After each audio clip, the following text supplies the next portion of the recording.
السلام علیکم ورحمۃ اللہ وبرکاتہ۔ ان الحمدللہ والصلاۃ والسلام علی رسول اللہ، اما بعد۔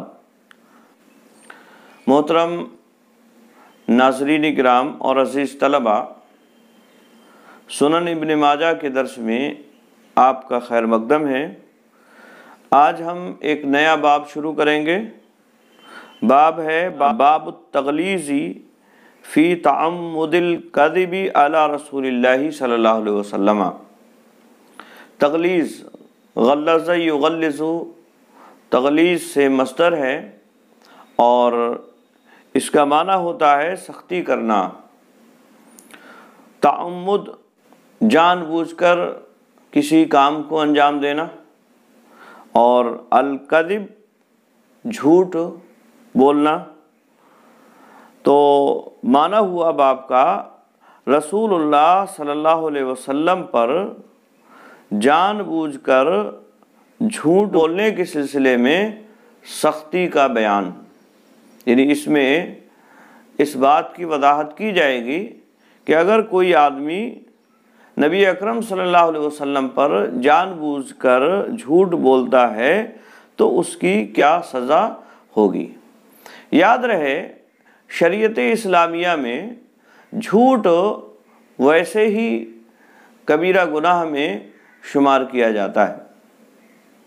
اور اللہ کے نبی صلی اللہ علیہ وسلم نے مختلف احادیث میں اس بات کی وضاحت فرمائی ہے کہ جھوٹ سے بچو، ایاکم والکذب۔ آپ صلی اللہ علیہ وسلم نے فرمایا ایاکم والکذب، کہ تم اپنے آپ کو جھوٹ سے بچاؤ۔ اور جھوٹ یہ گناہوں کا راستہ ایک طرح سے ہموار کرتا ہے، گناہ کی طرف آدمی جھوٹ بولنے کی وجہ سے جانے لگتا ہے، چلا جاتا ہے، اور پھر یہ جھوٹ اسے جہنم رسید کر دیتا ہے، جہنم میں پہنچا دیتا ہے۔ تو جھوٹ ویسے ہی شریعت اسلام میں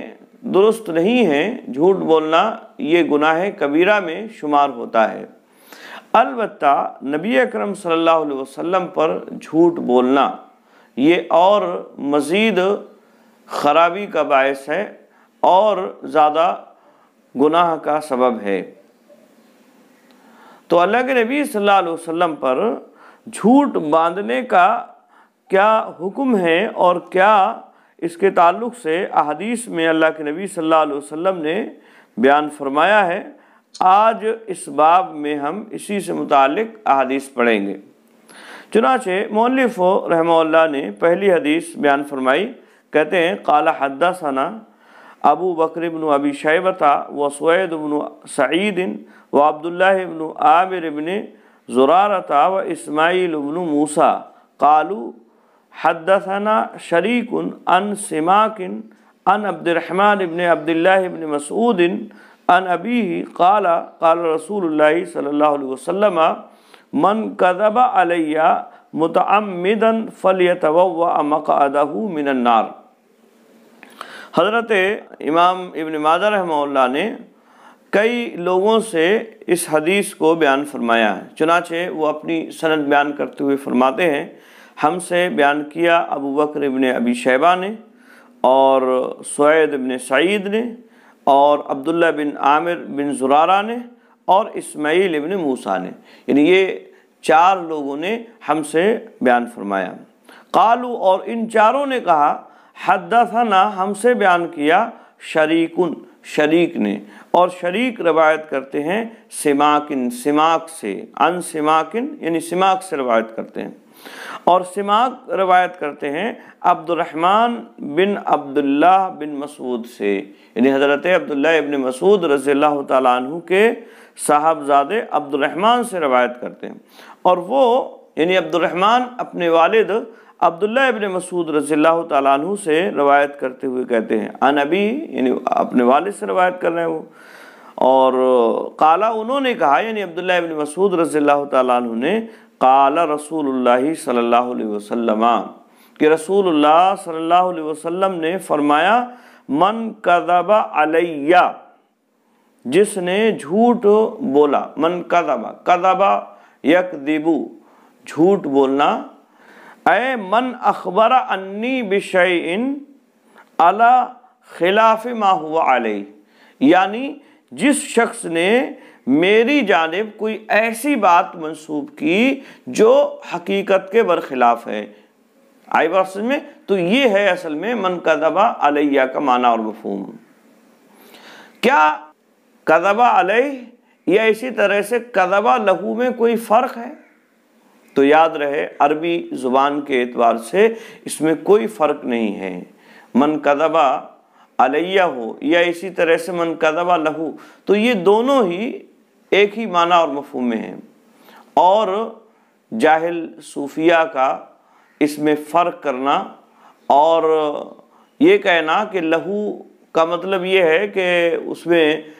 گنجائش نکل سکتی ہے، یعنی دین کی تبلیغ کے لیے یا ترہیب اور ترغیب کے لیے جھوٹ بولا جا سکتا ہے، تو یہ کہنا یہ صحیح نہیں ہے۔ عربی زبان کو نہ سمجھنے کی وجہ سے ایسا یہ کہا گیا ہے۔ تو من کذب علیہ، من کذب علیہ کا مطلب کیا ہے؟ یعنی جو جھوٹ بولے مجھ پر، اور چاہے وہ میرے لیے ہو یا اسی طرح سے میرے مخالف ہو، آئی بات سمجھ؟ یعنی کوئی بھی بات جھوٹی منسوب کر دی گئی، من کذب علیہ فلیتبوأ، تو اسے چاہیے کہ وہ بنا لے۔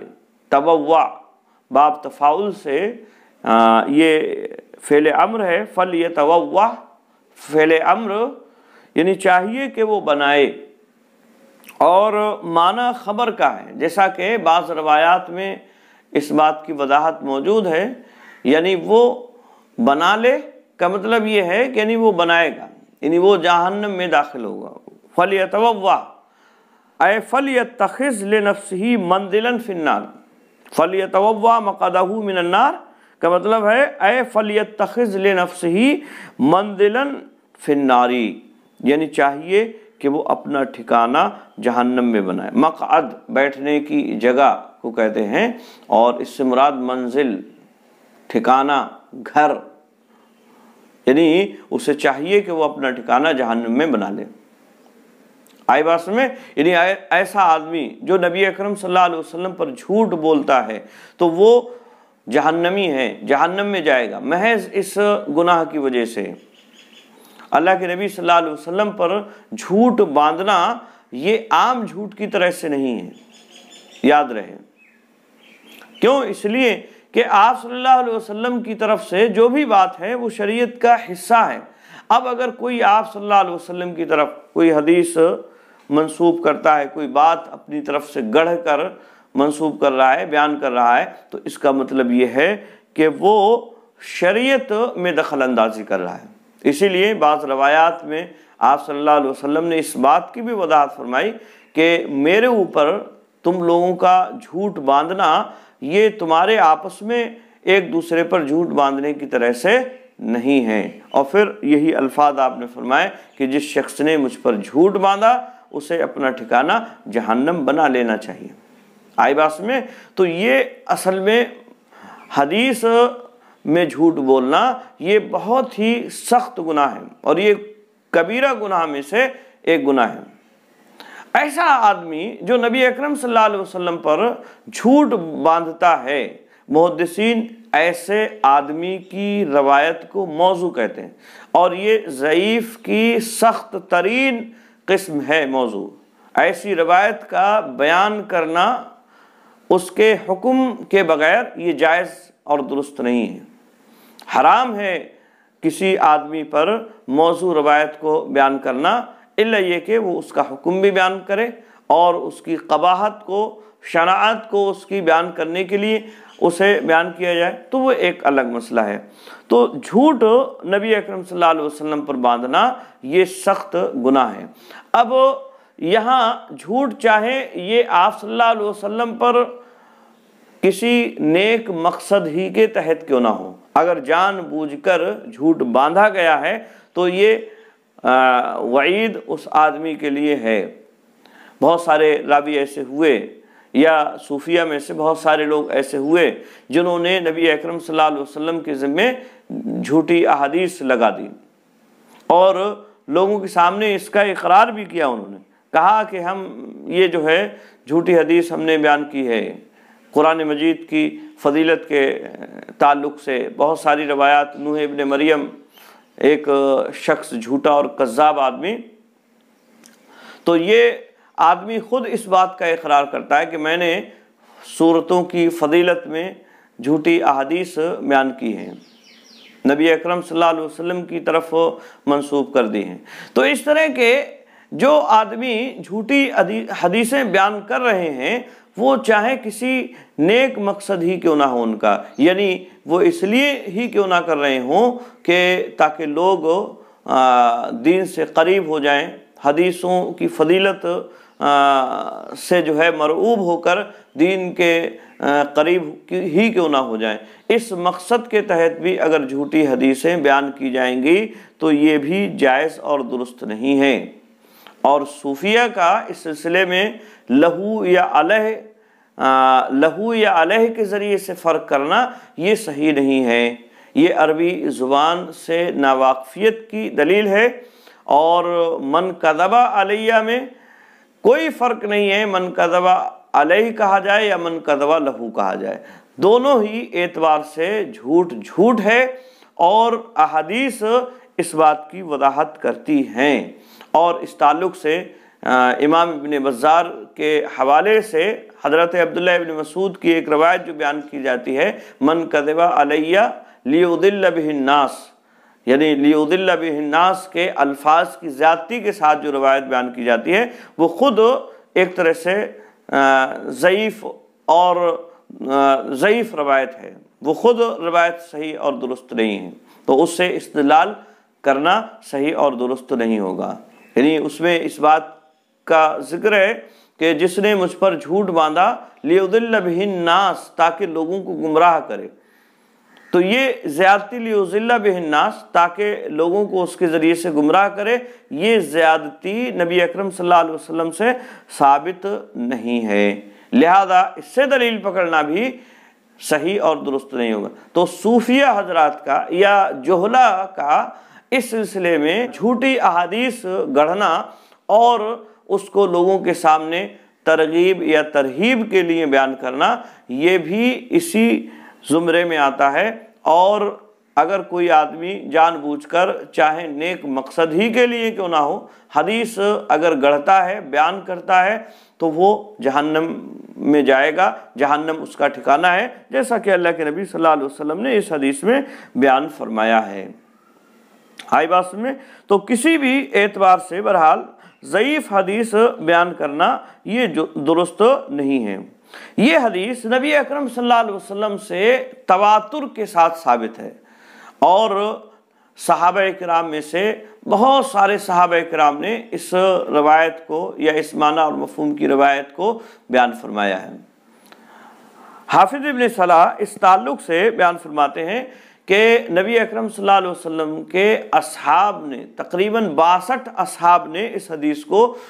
بیان فرمایا ہے، یعنی 62 صحابہ کرام نے اس حدیث کو بیان فرمایا، اور اسی طرح سے بعض نے 40 کہا ہے، بعض نے 60 کہا ہے، بعض نے 200 تک تعداد بیان فرمائی، یعنی اتنے صحابہ کرام نے یہ روایات نقل فرمائی ہے نبی اکرم صلی اللہ علیہ وسلم سے، اور اس میں عشرہ مبشرہ بھی شامل ہیں، یعنی عشرہ مبشرہ نے بھی اس روایت کو بیان فرمایا ہے۔ آئی بات میں تو یہ روایت نبی اکرم صلی اللہ علیہ وسلم سے تواتر کے ساتھ ثابت ہے، اور اس سے یہ بات معلوم ہو رہی ہے کہ نبی اکرم صلی اللہ علیہ وسلم کی جانب جان بوجھ کر جھوٹ باندھنا یہ کسی بھی اعتبار سے صحیح اور درست نہیں ہے۔ متعمدن جو ہے یہ جان بوجھ کر جو آپ صلی اللہ علیہ وسلم نے فرمایا، یہ اس بات کی بھی دلیل ہے کہ اگر کوئی سہون نبی اکرم صلی اللہ علیہ وسلم کی طرف کوئی بات منسوب کر دیتا ہے اور انجانے میں کوئی بات کہہ دیتا ہے، آپ صلی اللہ علیہ وسلم کی طرف نسبت اس کی کر دیتا ہے، تو ایسی صورت میں اس کا یہ حکم نہیں ہوگا۔ کیوں؟ اس لیے کہ اللہ رب العالمین نے امت محمدیہ سے خطا و نسیان کو اٹھا لیا ہے، لہذا وہ ایسی صورت میں مجرم نہیں ہوگا اور اس کے لیے یہ وعید نہیں ہوگی۔ وہ اس طرح سے بھی ہوتا ہے کہ راوی خود اپنے بارے میں اقرار کر لے کہ میں نے فلاں فلاں حدیثیں جھوٹی نبی اکرم صلی اللہ علیہ وسلم سے بیان کی ہیں، یا اسی طرح سے وہ ایسے لوگوں سے روایات بیان کر رہا ہے جن سے اس کی ملاقات ہی نہیں ہے، وہ ولادت سے پہلے ہی انتقال کر چکے ہیں، یا سرے سے اس شخص کی ملاقات ہی نہیں ہے، ایسے لوگوں سے بیان کر رہا ہے۔ یا اسی طرح سے جو حدیث وہ بیان کر رہا ہے وہ الفاظ ایسے ہیں جو الفاظ نبی اکرم صلی اللہ علیہ وسلم کی زبان سے ان کا نکلنا وعید ہے، یعنی آپ جو فصیح اللسان ہیں، جوامع الکلم ہیں، لیکن یہ جو بات حدیث میں بیان کی جا رہی ہے یہ نہ تو فصاحت و بلاغت ہے اس کے اندر، اور نہ ہی اس کے اندر کسی طرح کی کوئی خوبی ہے، بلکہ اس کے اندر زبان کے اعتبار سے، ادب کے اعتبار سے بھدا پن ہے، غیر ادبی زبان ہے۔ تو یہ اس بات کی دلیل ہے کہ یہ نبی اکرم صلی اللہ علیہ وسلم کا قول نہیں ہے۔ یا اسی طرح سے اس حدیث میں جو بات بیان کی جا رہی ہے وہ راوی اپنے مذہب یا مسلک کی تائید میں بیان کر رہا ہے، یا اپنے کسی ممدوح کی تعریف اور توصیف میں بیان کر رہا ہے، اور اپنے مخالف کی مذمت میں حدیث بیان کر رہا ہے۔ جیسے احناف میں سے حضرت امام شافعی رحمۃ اللہ علیہ کی مذمت میں اور امام حنیفہ رحمۃ اللہ علیہ کی شان میں حدیث گڑھی کہ آپ صلی اللہ علیہ وسلم کے حوالے سے یہ حدیث بیان فرمائی کہ آپ صلی اللہ علیہ وسلم نے فرمایا یکون فی امتی رجل یقال محمد ابن ادریس هو اضر علی امتی من ابلیس، نعوذ باللہ من ذالک، یعنی اس میں یہ بات بیان کی گئی اللہ کے نبی صلی اللہ علیہ وسلم کے حوالے سے کہ آپ نے فرمایا کہ میری امت میں ایک آدمی ایسا ہوگا جس کا نام محمد بن ادریس ہوگا، یعنی امام شافعی کا جو نام ہے وہ نام لیا، ہوا اضر علی امتی من ابلیس، وہ میری امت پر ابلیس سے زیادہ ضرر رسانا ہوگا، یعنی نقصان دہ ہوگا۔ ورجل یقال نعمان ابن ثابت، اور اسی طرح سے یہ بھی کہا گیا اس میں کہ ایک دوسرا آدمی نعمان ابن ثابت نام کا ہوگا، ہوا سراج امتی، وہ میری امت کا چراغ ہوگا۔ تو اس معنی اور مفہوم کی جو روایت نقل کی جاتی ہے یہ اپنے امام یعنی امام حنیفہ کی شان بڑھانے کے لیے اور اپنے مخالف امام شافعی رحمہ اللہ کی شان گھٹانے کے لیے جو بیان کی گئی، تو یہ اس بات کی دلیل ہے کہ یہ جھوٹی روایت ہے، اس کا کوئی تعلق نہیں ہے نبی اکرم صلی اللہ علیہ وسلم، یہ جھوٹا شخص ہے جس نے نبی اکرم صلی اللہ علیہ وسلم کی جانب یہ حدیثیں بیان فرمائی۔ تو مختلف ذرائع سے ہم یہ جھوٹی حدیثیں جان سکتے ہیں، پہچان سکتے ہیں۔ اگر کوئی آدمی نبی اکرم صلی اللہ علیہ وسلم پر جھوٹ باندھتا ہے اور اس سے یہ ثابت ہو جائے کہ یہ آدمی جھوٹ بول رہا ہے، تو ایسی صورت میں محدثین ایسے شخص کی روایت کو قبول نہیں کرتے، اگرچہ وہ توبہ کر لے، اور اس کی توبہ قبول ہوگی یا نہیں تو اس میں بھی حالانکہ لوگوں نے اختلاف کیا ہے، لیکن صحیح اور درست بات اس میں یہی ہے کہ اگر کوئی آدمی سچے دل سے توبہ کرتا ہے تو اس کی توبہ قبول ہوگی۔ کفر اور شرک سے اگر آدمی توبہ کر لیتا ہے تو وہ بھی مقبول ہے، وہ بھی قبول ہوگی، تو یہ تو پھر بھی اس سے کم ہی ہے، ظاہر سی بات ہے۔ تو اگر توبہ کر لیتا ہے تو اس کی توبہ بہرحال قبول ہوگی، لیکن توبہ کرنے کے بعد بھی محدثین ایسے کذاب اور جھوٹے آدمی کی روایت کو، جس نے توبہ بھی کر لی ہے تب بھی اس کی روایت کو قبول نہیں کرتے ہیں۔ اتنی سخت شرائط محدثین نے رکھی ہیں آئی بات میں، اور اس آدمی کی روایت کو قبول نہیں کرتے ہیں۔ اور جو محدثین نے احادیث یہاں نقل فرمائی ہیں ضعیف یا اسی طرح سے موضوع روایات، تو وہ اصل میں ان کا مقصد عموماً یہ بھی ہوتا ہے کہ وہ یہ بتلانا چاہتے ہیں کہ یہ روایت ضعیف ہے اور یہ روایت موضوع ہے، اس بات کی وضاحت بھی کر دیتے ہیں، کبھی وضاحت نہیں کرتے ہیں اور بعد والوں کے لیے تحقیق کے لیے چھوڑ دیتے ہیں کہ وہ بعد والے لوگ جو ہیں اس کی تحقیق کر لیں، کیونکہ انہوں نے سلسلہ سند کو بیان کر دیا ہے۔ انہوں نے سلسلہ سند کو بیان کر دیا ہے، اب بعد والے لوگوں کی ذمہ داری ہے وہ اس کی تحقیق کر لیں۔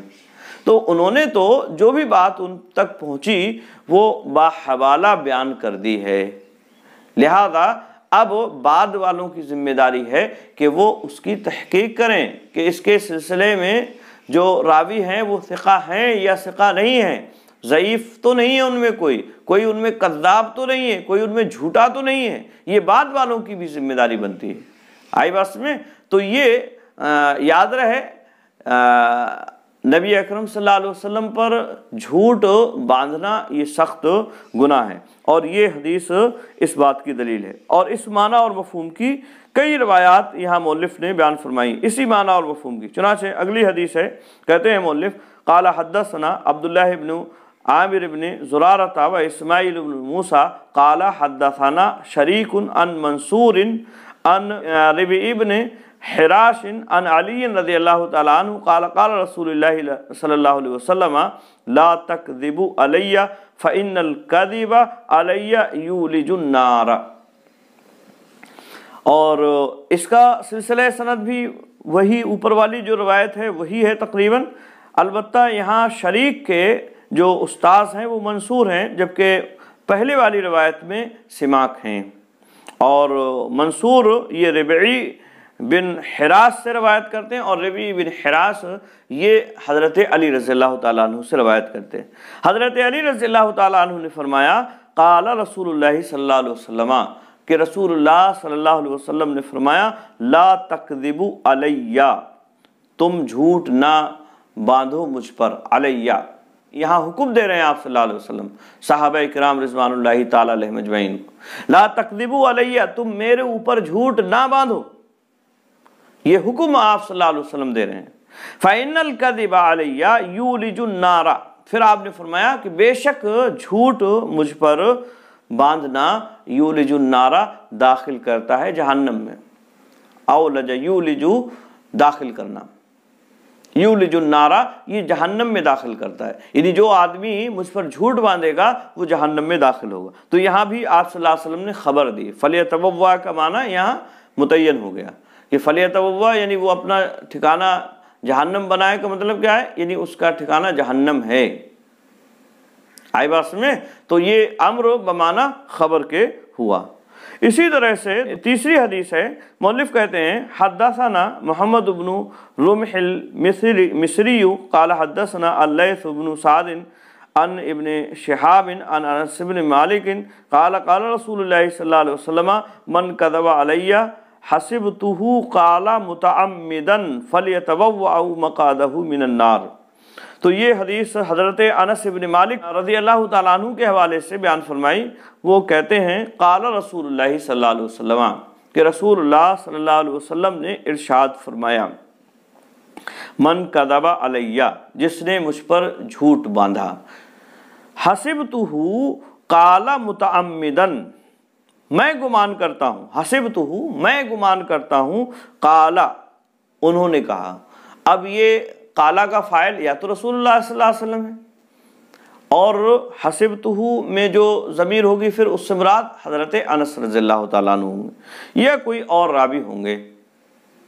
یا کوئی اور کوئی راوی ہوں گے، تو اس سے لیکن حضرت انس رضی اللہ تعالیٰ عنہ کا ہونا یہ راجح ہے۔ تو قالا انہوں نے کہا متعمدن، یعنی میں یہ گمان کرتا ہوں کہ اس کے بعد متعمدن کے الفاظ کہیں، جو کہ منصوب ہے اور حال ہونے کی وجہ سے منصوب ہے۔ آئی بات میں؟ فَلْيَتَبَوَّأْ مَقْعَدَهُ مِنَ النَّارِ سے چاہیے کہ وہ اپنا ٹھکانہ جہنم بنا لے، یعنی جو جان بوجھ کر جھوٹ بولتا ہے۔ تو متعمدن اور پھر یہاں حسبتہ کا کہنا یہ گویا کہ انہیں شک ہوا کہ آپ صلی اللہ علیہ وسلم نے متعمدن کے الفاظ کہے ہیں یا نہیں کہے ہیں، تو اس کا بھی ذکر کر دیا۔ یہ دیکھیے راویوں کا کمال احتیاط، کسی لفظ سے متعلق اگر انہیں شک ہو گیا کہ یہ الفاظ نبی اکرم صلی اللہ علیہ وسلم نے کہے ہیں یا نہیں کہے ہیں، تو فوراً اس شک کا ذکر کر دیا، جیسا کہ حضرت انس رضی اللہ تعالیٰ عنہ نے یہاں کیا۔ تو یہ راویوں کا کمال احتیاط تھا، یہ ان کی دیانتداری ہے۔ انہوں نے ایسا نہیں کہا کہ چلو ٹھیک ہے شک ہے تو اسی شک کے ساتھ اس روایت کو بیان کر دیا، بلکہ اس شک کا ذکر کر دیا اور اس کا کہہ دیا کہ میں یہ گمان کرتا ہوں کہ متعمداً آپ صلی اللہ علیہ وسلم نے کہا ہے۔ اور بعد میں جو اور دوسرے صحابہ کرام سے روایات آئیں نکل کے، حضرت علی سے یا اسی طرح سے حضرت عبداللہ ابن مسعود سے اور دوسرے صحابہ ہیں ان سے، تو اس سے یہ ثابت ہو گیا کہ یہاں متعمدن کے الفاظ ہیں، لہذا شک نہیں ہے اب اس میں۔ متعمدن کے الفاظ حدیث سے ثابت ہیں، لہذا اس میں اب شک نہیں ہے۔ ان کو یہ شک ضرور ہوا، لیکن اب یہ شک نہیں ہے کیونکہ اور بہت سارے صحابہ کرام نے اس لفظ کو بیان فرمایا ہے، ٹھیک ہے، تو یہ یاد رہے۔ تو یہ صحابہ کرام کے احادیث کو بیان کرنے میں جو احتیاط تھی اس کی بھی وضاحت یہاں ہو رہی ہے۔ اسی طرح سے اگلی حدیث ہے، مؤلف کہتے ہیں قال حدثنا ابو خیثمۃ زہیر بن حرب قال حدثنا حشیم عن ابی الزبیر عن جابر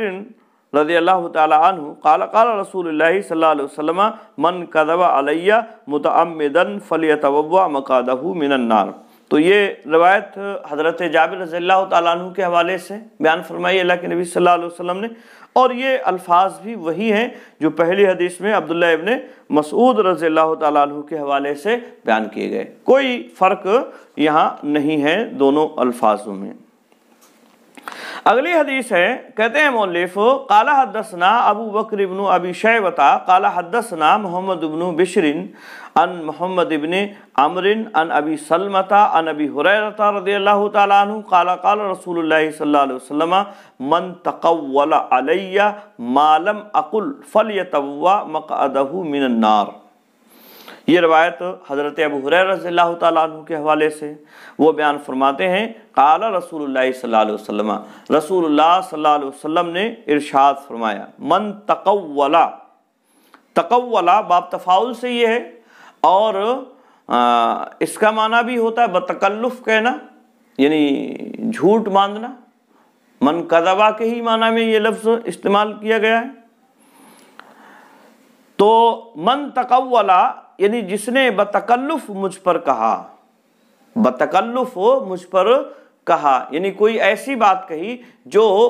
میں نے نہیں کہی، معلم اقل جو میں نے نہیں کہی ہے، یعنی کوئی ایسی بات مجھ پر کہتا ہے جو میں نے نہیں کی،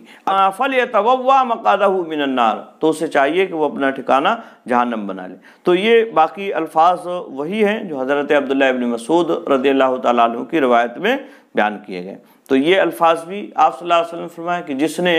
کوئی ایسی بات کہی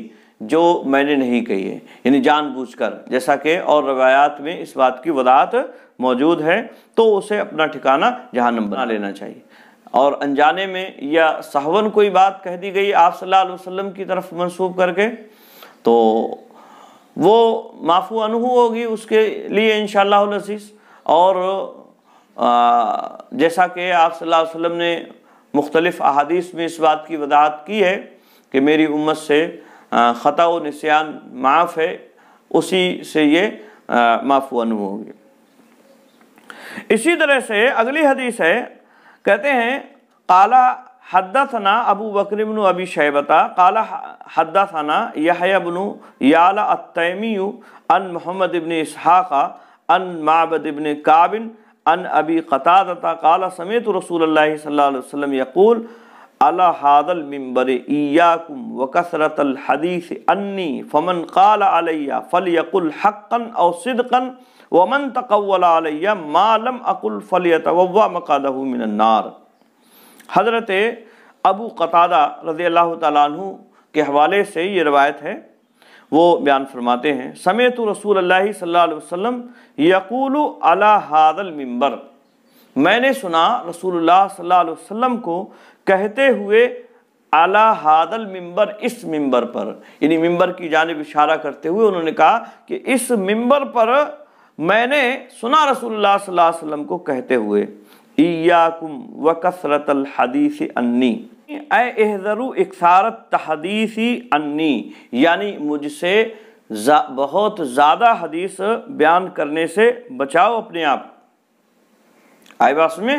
کیوں بچاؤ؟ فَإِنَّهُ قَلَّمَا سَلِمَ مِكْثَارُ مِنَ الْخَطَئِ أَوِ الْغَفْلَةِ، کیونکہ بہت کم ایسا ہوتا ہے کہ جو بہت زیادہ بیان کرنے والا ہوتا ہے، بہت زیادہ لفاظی کرنے والا ہوتا ہے، وہ غلطی یا غفلت سے محفوظ ہو۔ بہت کم ایسا ہوتا ہے، یعنی اس سے غلطیاں ہو ہی جاتی ہیں، لہذا بہت زیادہ حدیثیں بیان کرو گے تو غلطیاں ہو جائیں گی، اور مجھ سے بیان کرو گے تو مجھ پر بھی غلط بیانی کر دو گے، مجھ پر بھی غلط بیانی کر لو گے، اور یہ تمہارے لیے مشکل اور دشواری کا سبب ہو جائے گا۔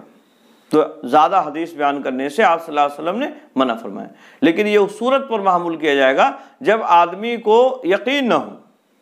اور اگر یقین ہے کہ ہاں یہ الفاظ اللہ کے نبی صلی اللہ علیہ وسلم نے بیان فرمائے ہیں تو پھر ایسی صورت میں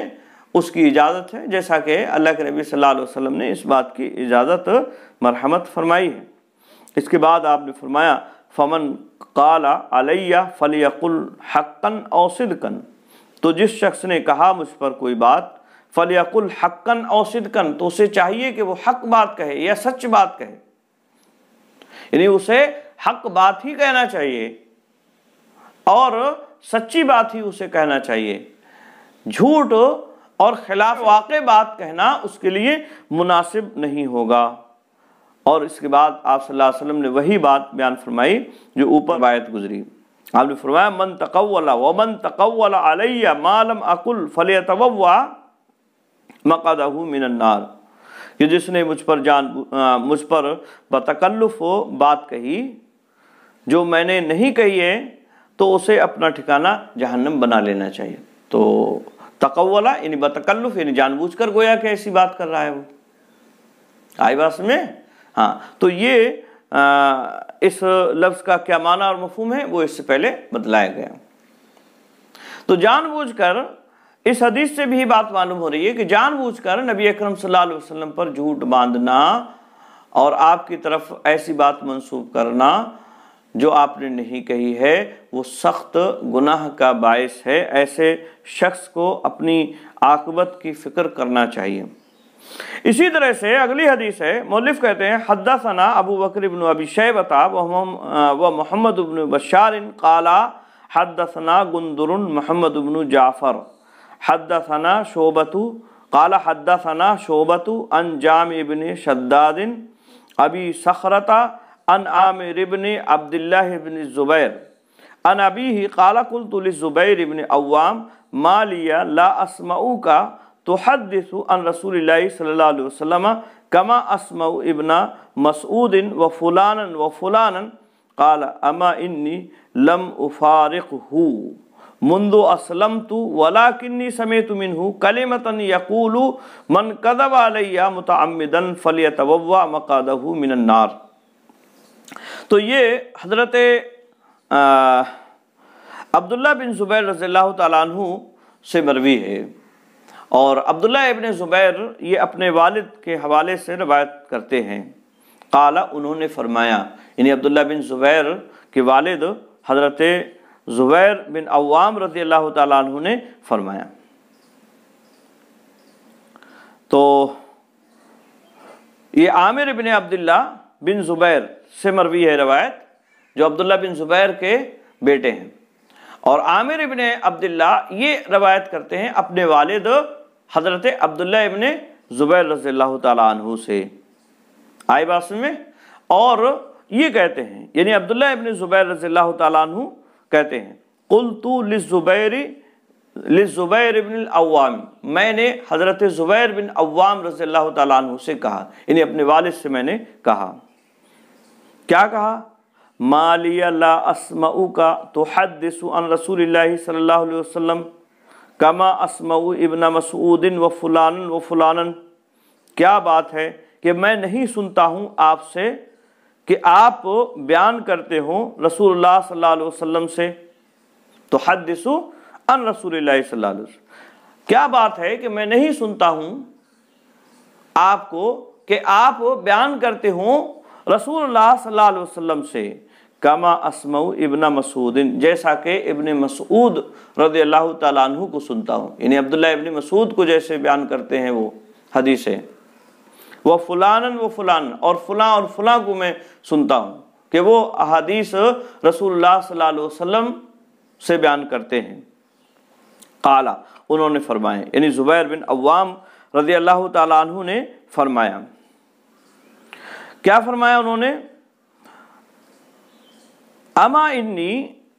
لم افارقہ منذ اسلمت، انہوں نے فرمایا میں نے، سنو، اما سنو، انی لم افارقہ، بے شک